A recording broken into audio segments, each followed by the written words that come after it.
Zee 24 तास एक पाऊल पुढे।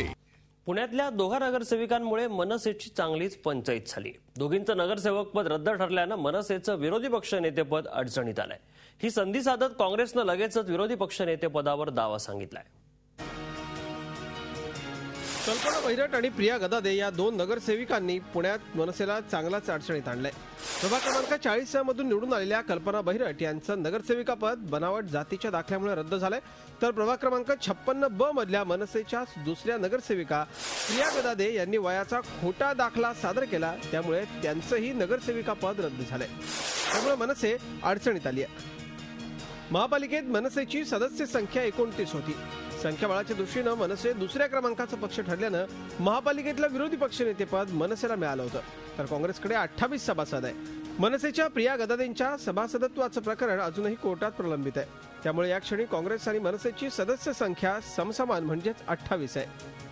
अशा परिस्थितीत महापालिका कायद्यानुसार विरोधी पक्षनेतेपदावर काँग्रेसने दावा सांगितलाय।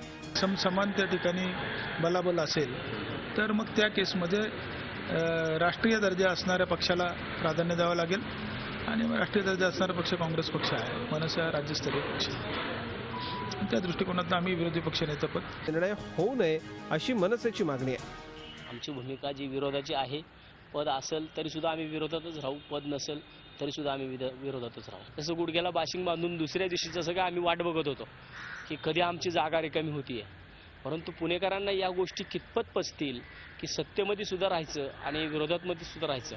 महापालिका निवडणुकीनंतरही अशीच परिस्थिती उद्भवली होती, त्यावेळी भाजपला विरोधी पक्षनेतेपद गमवावं लागलं आणि काँग्रेसच्या पदरात ते पद पडलं होतं। अशा परिस्थितीत विरोधी पक्षनेतेपद कुणाला मिळणार याचा निर्णय लवकरच लागेल। मात्र हा विषय एवढ्यावरच संपत नाहीये। निवडणुकीतील गैरप्रकारांचा मुद्दा देखील या निमित्तानं पुढे आलाय, त्यामुळं राजकीय पक्षांनी आत्मपरीक्षण करण्याची वेळ येऊन ठेपली आहे। व्हिडिओ जर्नलिस्ट विकी कांबळेसह अरुण मेहत्रे, झी 24 तास पुणे। झी 24 तास एक पाऊल पुढे।